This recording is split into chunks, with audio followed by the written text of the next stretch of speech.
Hi guys, Sharn here, back with another card. Thank you for joining me. Today I'm going to be doing this one. I'm just going to be showing you the watercolor portion.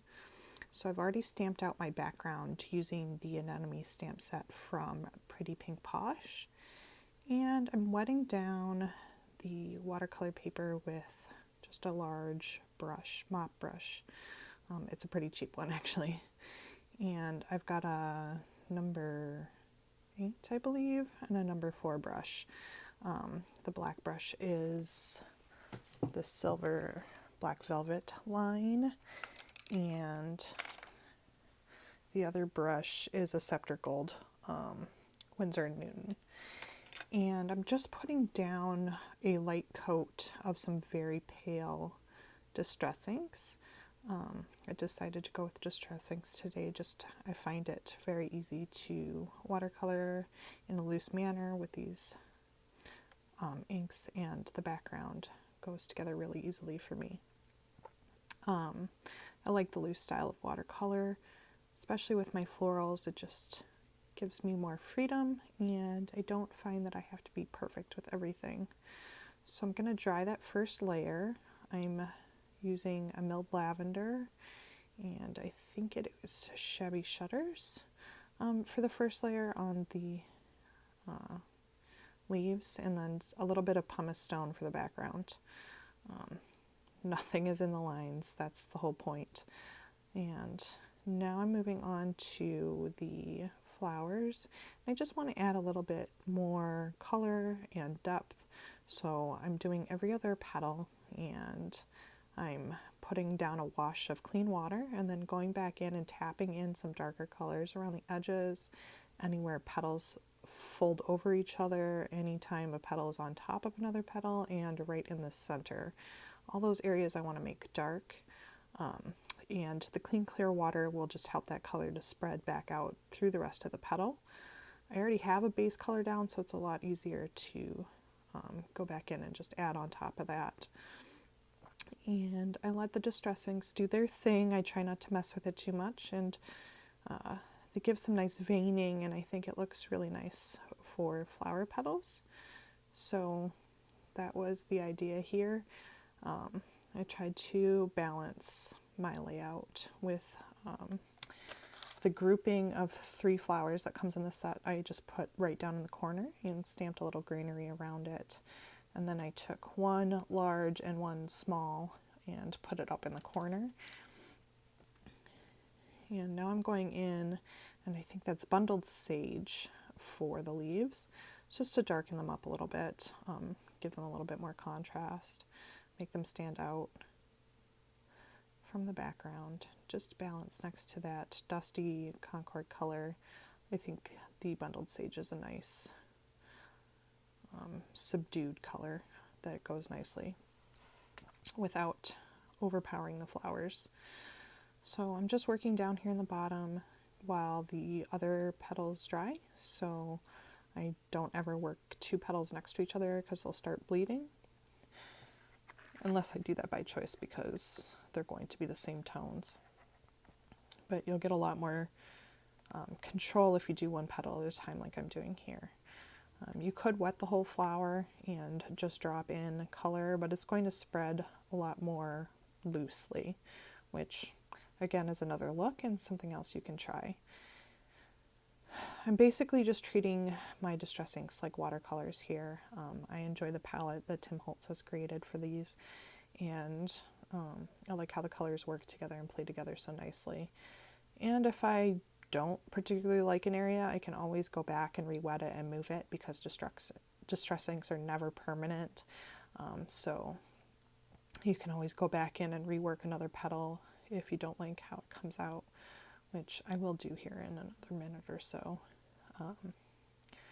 Like going back in and reworking if something's a little too much variance for me, or too much veining. Sometimes it doesn't spread the way I want to. I will go back in and rework the petal with just water or a really light wash of the color.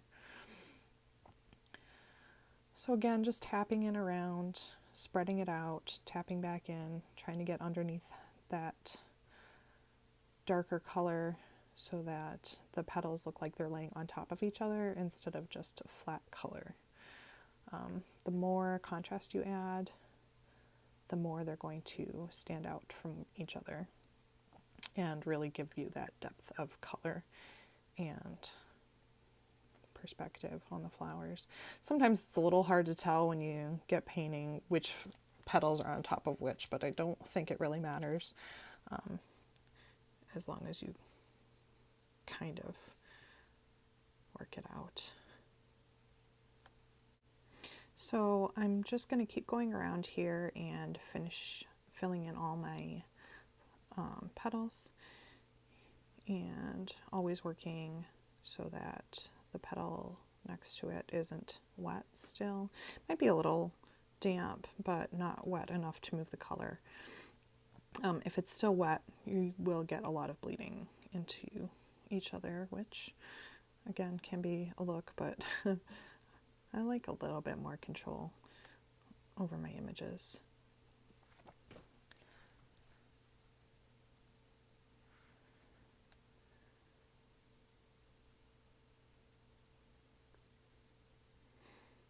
And this is sped up, I think 4 times normal speed. I wish I could paint this fast. It took me about 45 minutes in total to paint the whole thing, which granted, for all my cards, it's about how much time I spend, whether it's watercolor, Copic, pencil. If it takes me more than an hour, it's probably not going to get done. So I just keep practicing until all of my mediums are about the same speed. In total, I think most cards take me just under an hour from start to finish. Stamping, die cutting might add a little bit more time to that depending on how in-depth the stamping is or how many images I'm adding. So I'm just going to add a little black to the centers. I mixed a little purple in just for that added depth of color, so it's not just a flat gray-black.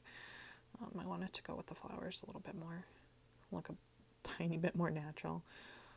I actually did not look at images of this flower before I started. I just wanted to paint. So I already had this in my stash put together, so I pulled out that sentiment. I think it goes well. Something I can send to a friend. Everybody should know that they're valued and that somebody cares about them, so it's my favorite kind of card to send. I'm just going to add a little bit of splatter here. I felt that it needed something, and I was debating between white or black or gold, so I decided on the Copic opaque white. Just stays very white and has a little bit of texture to it. I added a tiny bit of water just to make it easier to splash. I'm going to dry that before I add it to my card.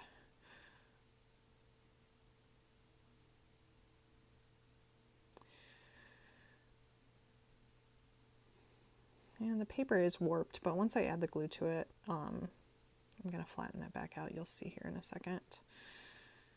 And that is the MFT Grout Gray cardstock, in case you didn't catch it. There isn't as much glue as it looks like on camera. Yeah, it's very thin. And then I'm going to put my water on top to flatten it out as it dries. And I did leave that to dry for about 10 minutes. And now it's nice and flat. And especially with the heavyweight cardstock, sorry. It's going to keep it nice and flat for me. And then I just fomented my sentiment right on top. And needs a little tiny bit of bling, so I got my sparkling clear sequins. And I just added 3. I didn't want to go too over the top and take away from the design, but I can't say no to sequins. I think they're on like literally every card I make. I have a huge collection. Okay, so that about does it. I hope you guys enjoyed. See you soon. Bye.